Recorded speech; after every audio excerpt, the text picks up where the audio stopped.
नमस्कार, स्वागत है सभी का। मैं हूं आंचल गुलाटी और आप देख रहे हैं देश का सबसे भरोसेमंद चैनल डीडी न्यूज, जहां हम हाजिर हैं आपका पसंदीदा शो न्यूज पंच लेकर, जहां खबरों का एक अलग ही एंगल हम आपको दिखाते हैं, जिसमें सत्य और तथ्य के साथ जानते हैं हम खबर का वो पहलू, डालते हैं बारीक नजर और हमारे रिपोर्टर्स जुड़ते हैं ग्राउंड जीरो पर आपको देने के लिए पूरी जानकारी। तो आइए सीधे रुख करते हैं इस वक्त की प्रमुख टॉप लाइंस का न्यूज पंच। तो बात हम करने वाले हैं कि कैसे एयर क्वालिटी इंडेक्स को लुढ़काना है, क्योंकि बादल बरसाना है, यानी आर्टिफिशियल रेन करने की बात की जा रही है दिल्ली में। ये कैसे होगा, कितना कारगर साबित होगा, इसी पर रहेगी हमारी खास नजर। और एक और जगह जब हम बात करते हैं कि भारत का डंका बज रहा है, वो है स्पेस में। तो स्पेस में जाएंगे भारतीय, क्योंकि 90% काम जो गगनयान से जुड़ा हुआ है वो पूरा किया जा चुका है। इस पर करेंगे हम विस्तारपूर्ण चर्चा। और तीसरी खबर जो हम ले रहे हैं न्यूज पंच में, वो है कि जो टीवी के विज्ञापन हैं, यानी कि एड्स हैं, आखिर ट्रंप साहब क्यों भड़क गए उनको लेकर, इस पर डालेंगे विस्तार से नजर। तो सबसे पहले टॉप लाइंस में हम बात करते हैं आर्टिफिशियल रेन से जुड़ी हुई। तो आर्टिफिशियल रेन यानी कि दिल्ली में जो प्रदूषण की समस्या लगातार इतने सालों से हम देख रहे हैं, जिसमें पराली जलाना है या अन्य कारणों की वजह से हमने देखा कि AQI लेवल लगातार जो है वो बहुत पुअर पॉइंट ऑफ व्यू से सामने आता है। अब ऐसे में आर्टिफिशियल रेन कितनी कारगर साबित होने वाली, और रेखा सरकार का, यानी रेखा गुप्ता जो कि CM है दिल्ली की, उनका प्लान कितना रेडी है, और क्लाउड सीडिंग का ये जो सफल ट्रायल हुआ है, ये दिल्ली वासियों के लिए जो आबो हवा कहीं ना कहीं बहुत दूषित हो जाती है, सांस लेने में तकलीफ होती है, उसे निपटाने में कितना कारगर साबित होगा। तो समझते हैं ग्राफिक्स के जरिए कि आखिरकार ये जो आर्टिफिशियल रेन है उसका रास्ता कैसे साफ हुआ। तो दिल्ली में अब आर्टिफिशियल बारिश होगी, यानी कि कृत्रिम बारिश की जाएगी, और दिल्ली सरकार की तैयारी पूरी है इसे लेकर, जहां क्लाउड सीडिंग का सफल ट्रायल किया गया है।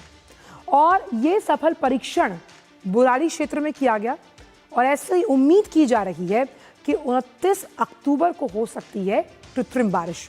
मौसम विभाग ने भी अनुमान जताया है कि बादल छाए रहेंगे, और ये एक टेस्ट हम मान सकते हैं कि कैसे पॉल्यूशन लेवल्स को कंट्रोल करने के लिए ये सफल साबित होगा।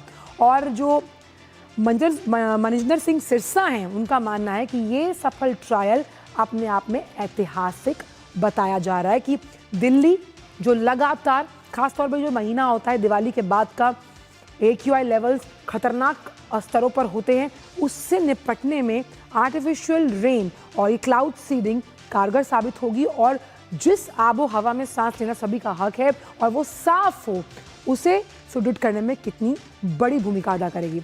आइए पहले ये भी देखते हैं कि अपने ट्विटर के एक्स हैंडल पर आखिरकार जो दिल्ली की CM साहिबा है वो क्या कह रही हैं। उन्होंने कहा कि दिल्ली में पहली बार क्लाउड सीडिंग के जरिए जो कृत्रिम वर्षा है, यानी कि आर्टिफिशियल रेन, उसको कराने की तैयारियां पूरी कर ली गई। और आज जो एक्सपर्ट्स हैं, यानी विशेषज्ञ हैं, उनके द्वारा बुराड़ी क्षेत्र में इसका सफल परीक्षण किया गया। मौसम विभाग ने 28, 29 और 30 अक्टूबर को जो बादलों की उपस्थिति है उनकी संभावना जताई है, और यदि परिस्थितियां अनुकूल रही तो 29 अक्टूबर को दिल्ली पहली आर्टिफिशियल रेन यानी कि कृत्रिम बारिश का अनुभव करेगा। ये पहल न सिर्फ तकनीकी दृष्टि से ऐतिहासिक होगी, बल्कि दिल्ली में प्रदूषण से निपटने का एक वैज्ञानिक तरीका भी स्थापित करने में कामयाब होगी। सरकार का उद्देश्य है कि इस नवाचार के माध्यम से राजधानी की हवा को स्वच्छ और वातावरण को संतुलित बनाया जा सके, और इस प्रयास को सफल बनाने में लगे हैं हमारे कैबिनेट सहयोगी श्री मनिंदर सिंह सिरसा जी, और सभी अधिकारियों को शुभकामनाएं। अब लगातार हम क्लाउड सीडिंग की बात कर रहे हैं, आर्टिफिशियल रेन की बात करें, तो आखिरकार क्लाउड सीडिंग होती क्या है? बड़ी आसान भाषा में आपको समझाते हैं कि आर्टिफिशियल बारिश करवाने के लिए इस तकनीक का इस्तेमाल किया जाता है, जहां सिल्वर आयोडाइज, सोडियम क्लोराइड, तमाम केमिकल्स हैं, ये ड्राई आइस होता है, और इसके इस्तेमाल से ड्रोन के माध्यम से इन्हें बादलों में छोड़ा जाता है। अब जो रसायन कण हैं, जब वो बादलों में मिलते हैं और चारों ओर जमने लगते हैं, तो छोटी छोटी बूंदों के रूप में ये बारिश के लिहाज से धरती पर पड़ते हैं। सूखे या पानी की कमी वाले क्षेत्रों में इस तकनीक का उपयोग किया जाता है। तमाम कोई फसलें भी हैं जिसमें क्लाउड सीडिंग काफ़ी सहायक साबित होती है, जहाँ पर सिंचाई के लिहाज से हम समझते हैं कि अगर वहाँ पर रेनफॉल या फिर बारिश का उतना अनुमान नहीं, यानी कि बारिश की व्यवस्था कम है, आसमान में बादल बनने पर ये सहायक जो ये तकनीक जो है ये और सहायक साबित होती है। यानी कि क्लाउड सीडिंग को करने के लिए ख़ास तौर पर बादलों की उपस्थिति ज़रूरी है और ऐसे में इस तकनीक को बहुत सुगम, सरल और सहज तरीके से करना आसान हो जाता है। अब क्या क्लाउड सीडिंग इस बार हो रही है या पहले भी की जा चुकी है? तो क्लाउड सीडिंग की अगर बात की जाए तो ये पहले भी की जा चुकी है। 1951 में टाटा फर्म ने करवाई थी क्लाउड सीडिंग और केरल के पश्चिमी घाट पर इस आर्टिफिशियल रेन को करवाया गया था। हवाई जहाज के माध्यम से ही क्लाउड सीडिंग करवाई गई थी, यानी कि ये नया कॉन्सेप्ट नहीं है, बल्कि अब उच्च गुणवत्ता और तकनीक के लिहाज से और अहम तरीके से इसे करना कारगर साबित होगा। अंकित मिश्रा इस वक्त जुड़ गए। अंकित, दिल्ली वालों ने अपनी आबो हवा को हमेशा प्रदूषित देखा जब हम खास तौर पर दिवाली के बाद की बात करते हैं। एयर क्वालिटी इंडेक्स को इम्प्रूव करने में आर्टिफिशियल रेन और क्लाउड सीडिंग कितनी कारगर साबित होने वाली है इस बार? देखिए, साफ तौर पर क्योंकि बात अगर राजधानी दिल्ली की जाए तो दिल्ली की दमघोट हवा से निजात दिलाने के लिए दिल्ली सरकार दमदार पहल करने जा रही है और इसी में क्लाउड सीडिंग का जिक्र भी है, जो 29 तारीख मुकर्रर की गई है, क्योंकि मौसम विभाग का मानना है कि बादलों की आवाजाही राजधानी के कुछ इलाकों में रहेगी जहां पर यह वर्षा हो पाएगी, यानी कृत्रिम बारिश जिसको कहा जाता है क्लाउड सीडिंग के जरिए वो हो पाएगा। और इस पूरे विशेष कार्यक्रम को करने के लिए बादलों का होना बहुत जरूरी है। इसके पीछे का कारण यह है क्योंकि जो पदार्थ है, रासायनिक पदार्थ, वो जब बादलों में छोड़े जाएंगे वो तभी संभव है जब बादल वहां पर मौजूद हो। अगर बादल ही नहीं होंगे तो फिर बारिश करवाना थोड़ा सा मुश्किल हो जाता है। और जिसका जिक्र आपने भी किया और हमने दर्शकों को भी दिखाया कि इससे पहले भी हुआ, तो तमिलनाडु, कर्नाटक, महाराष्ट्र ऐसे इलाके हैं जहां पर इससे पहले भी हुआ। और सबसे पहले शुरुआत इसकी अगर होती है तो तकरीबन 1900 के दशक के आसपास में अमेरिका ने इसकी शुरुआत की थी और उसके बाद 84 में भारत में भी इसका प्रवेश हो जाता है और कई जगहों पर इसका उपयोग किया गया है। लेकिन राजधानी दिल्ली की अगर बात करें तो यह पहला मौका होने जा रहा है जब राजधानी के बासिंदों को इस दमघूट हवा से निजात मिलने की तरफ ये पहल अपने आप में बहुत सफल रहने वाली है। अगर इसका सही से इस्तेमाल किया जाए तो ये जो रासायनिक पदार्थ हैं वो जब बादल में जाते हैं, वो जब बादलों से नीचे बनकर के बूंदों के रूप में जमीन पर आते हैं तो अपने साथ लेकर के आते हैं वो कीटाणु या यूं कह लूं कि वो कण जो दमघूट हवा को और भी ज्यादा जहरीला बनाते हैं। तो अगर बेहतर इसको सफलतापूर्वक कर लिया गया तो ये वाकई दिल्ली वालों के लिए वो जो 11 या 12 सिगरेट कहा जाता है कि सिगरेट का धुआं जाता है, उससे कहीं ना कहीं निजात राजधानी के बासिंदों को मिलते नजर आएगी। अंकित, क्लाउड सीडिंग ये अपने आप में एक ऐसा वर्ड है जिसे हमने बहुत आसान भाषा में समझाने की कोशिश की, लेकिन क्लाउड सीडिंग करने के लिए विशेषज्ञों की जरूरत है, उनकी अगुवाई में से किया जाता है। इस पूरी प्रक्रिया को निभाने के लिए किस तरह की टीम दिल्ली सरकार ने तैयार की है? देखिए, इसके लिए आईआईटी कानपुर को एक तरीके से कहें तो इसमें इस्तेमाल किया जा रहा है। आईआईटी कानपुर के जो विशेषज्ञ हैं वो इसमें शामिल हैं और इसको करने के लिए बड़ी अच्छी तकनीक का इस्तेमाल किया जाता है। दरअसल इसमें आप ये मानिए, चाहे फिर ड्रोन के जरिए हो या एयरक्राफ्ट के जरिए हो, बादलों के ऊपर पानी की बरसात करने के लिए जहां पर देखा जाता है कि क्लाउड है, वहां पर जो रासायनिक तत्व हैं जिसमें फिर वो चाहे आप सिल्वर ओडाइड की जिक्र करें, पोटेशियम हो या सोडियम क्लोराइड हो, इनका इस्तेमाल किया जाता है क्योंकि ये पानी में जो पानी है आसमान में उसको जमाने में सक्षम रहते हैं और जब वही बड़ी मात्रा में जम जाता है तो बाद में छोटे छोटे कणों में धरती पर वापस आता है। जैसा कि आपने मुझे लगता है दर्शकों ने भी पढ़ा होगा, इवोपोरेशन प्रोसेस होती है साइंस में, ये वही है कि जिस तरह से नीचे से धरती जब गर्म होती है तो वो नमी को ऊपर ले लेती है और वही नमी आखिर में वापस से धरती पर बादलों के रूप में, या यूं कहें बादल जब आपस में टकराते हैं तो उसके रूप में आता है। तो यानी जो क्राफ्ट होगा या फिर ड्रोन होगा उसके जरिए बादलों में इन्हें छोड़ा जाएगा और जब ये छोड़ा जाएगा तो वहां पर एक छोटा सा ब्लास्ट के तरीके का होता है जो कि बादलों को जो बर्फ वहां पर जमी है वो फूटेंगी और वही कण बनकर के राजधानी के इमारतों पर, या यूं कहूं राजधानी के जो प्रदूषित इमारत है उन पर बरसता हुआ नजर आएगा। यानी कि बहुत ही इंपॉर्टेंट साइंस का कॉन्सेप्ट है, 6-7 क्लास में सभी ने पढ़ा होगा, इवेपोरेशन और फिर प्रेसिपिटेशन। एक आखिरी सवाल आपसे ये कि जब हम बुराड़ी की बात कर रहे हैं, यहाँ पर सफल परीक्षण को किया गया, ऐसे और कौन कौन से इलाके चिन्हित किए गए हैं दिल्ली सरकार द्वारा जहां पर आर्टिफिशियल रेन करवाई जाएगी? देखिए, अभी सबसे पहले तो बुराड़ी का जिक्र इसलिए किया जा रहा है क्योंकि ये वो इलाका है जहां पर सबसे ज्यादा, जैसे कि बुराड़ी है और आपने आईटीओ भी देखा है, उन इलाकों को चिन्हित किया गया है जहां पर इस समय बादलों का डेरा है। तो यानी 28, 29, 30 ये वो तारीख है जिनमें इन इलाकों में बादल रहने की उम्मीद है। अभी सेंट्रल दिल्ली को इसलिए छोड़ा गया है, बाहरी इलाकों को ज्यादा कवर किया जा रहा है, लेकिन आगे आने में इसको जो भी अपडेट आता है वो देखना दिलचस्प होगा। बुराड़ी है, आईटीओ है, ये वो इलाके हैं जहां पर आगे चल करके देखा जा सकता है कि और इलाकों में भी होगा। फिलहाल बुराड़ी को रखा गया है और दिल्ली सरकार का यह मानना भी है कि अगर इस तरीके की बारिश होती है तो न केवल वो प्रदूषण से राहत दिलाएगी बल्कि एक नई तकनीक को भी इंट्रोड्यूस करती नजर आएगी, जो कि पहले हो चुकी है, लेकिन अब उसका एक बेहतर इस्तेमाल होगा।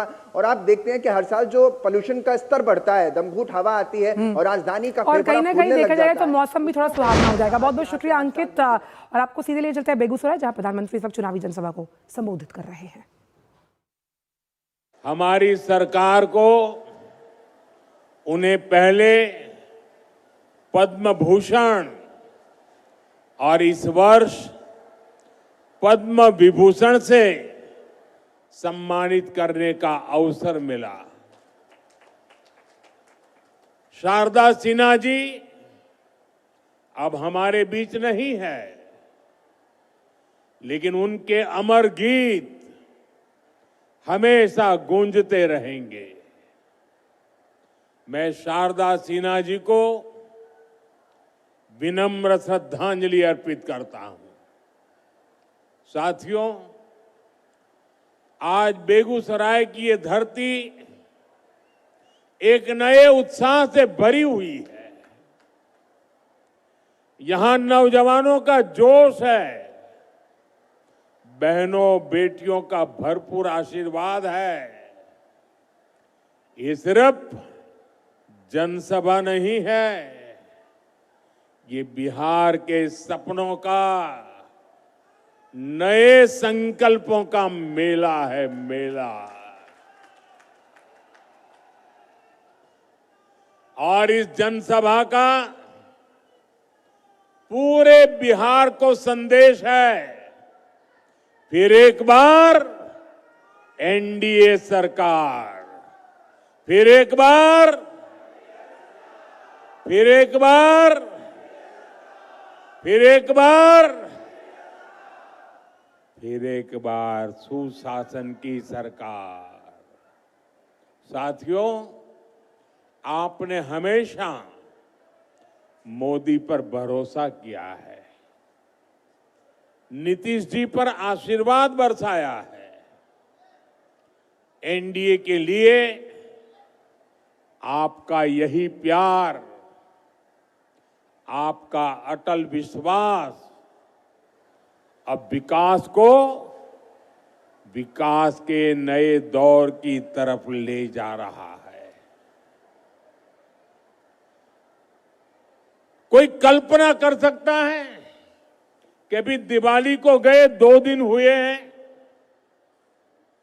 और छठ मैया का बहुत बड़ा त्योहार कल शुरू हो रहा है, और इस बीच मैं लाखों माताओं बहनों को यहां देख रहा हूं।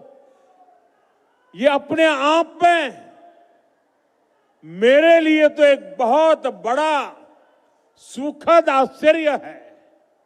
मैं सोच नहीं सकता हूं कि बिहार हो, छठ मैया का पर्व कल हो और आज हमें आशीर्वाद देने के लिए ये महिलाएं, माताएं, बहनें, बेटियां,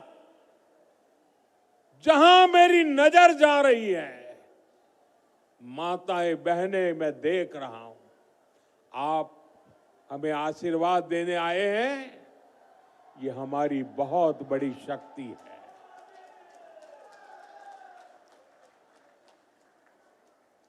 बिहार के मेरे भाइयों बहनों, हमने जंगल राज को सुशासन में बदला। अब सुशासन को समृद्धि में बदलने का समय है। मैं बिहार की समृद्धि के लिए आप सभी का आशीर्वाद लेने आया हूं। मैं बिहार के नौजवानों से विशेष आग्रह करने आया हूं। वो 2005 का अक्टूबर महीना ही था जब आपके माता पिता ने बिहार को जंगल राज से मुक्त किया था, सुशासन को चुना था। अब 2025 का ये अक्टूबर और नवंबर आपके लिए नए अवसर भी और एक बड़ी जिम्मेवारी लेकर आया है। आपको अपने और बिहार की आने वाली पीढ़ियों के लिए समृद्ध बिहार बनाना है। आपको अपने एक वोट की ताकत समझनी है। आपके एक वोट से ही बिहार की समृद्धि तय होगी। विकसित भारत बनाने का संकल्प मजबूत होगा। साथियों, जब से बिहार चुनाव की घोषणा हुई है, तब से हम एक चीज साफ साफ देख रहे हैं।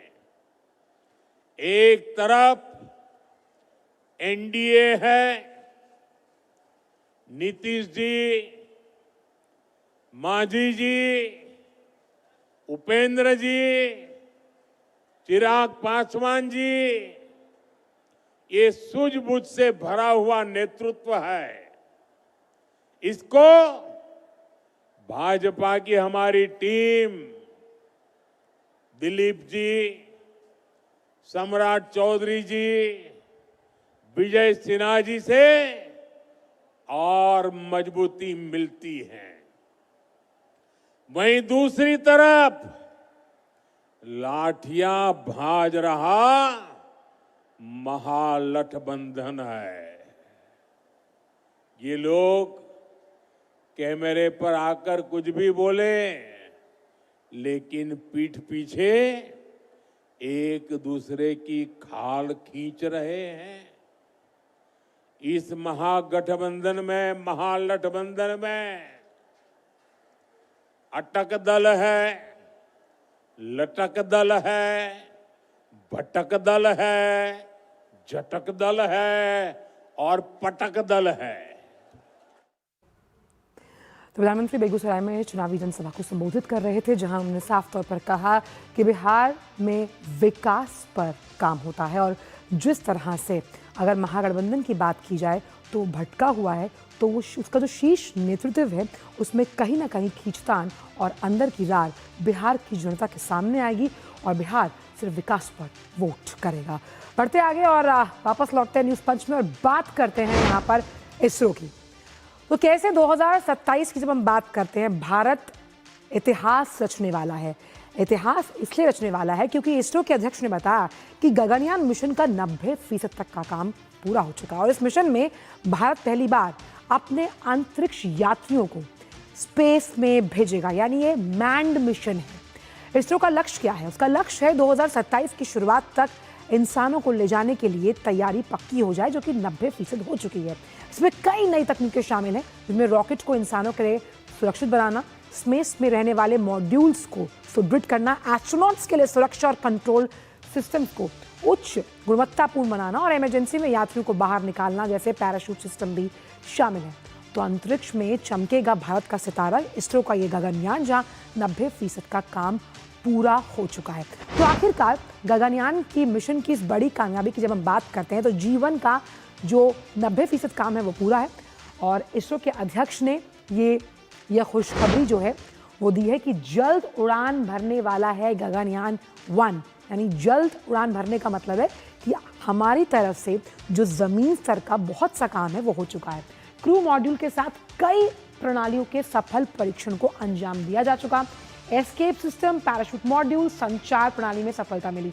एस्केप सिस्टम, पैराशूट मॉड्यूल और संचार प्रणाली, क्योंकि बेहद ज़रूरी है, यानी कि जब हम सैटेलाइट के जरिए संचार स्थापित करने की बात करते हैं दिसंबर के पहले सप्ताह में लॉन्चिंग के लिए तैयार है जीवन और सबसे पहले जाएंगी महिला रोबोट अंतरिक्ष यात्री व्योममित्र और 2027 में उड़ान भरने वाला है। इस पर ज्यादा जानकारी के साथ शुभेंदु जुड़ गए हैं। शुभेंदु, गगनयान गगनचुंबी हम अगर बात करें अंतरिक्ष में अपने इस परचम को लहराता हुआ नजर आएगा, जिसमें जब हम बात करते हैं भारत का दमखम पूरी दुनिया देखेगी।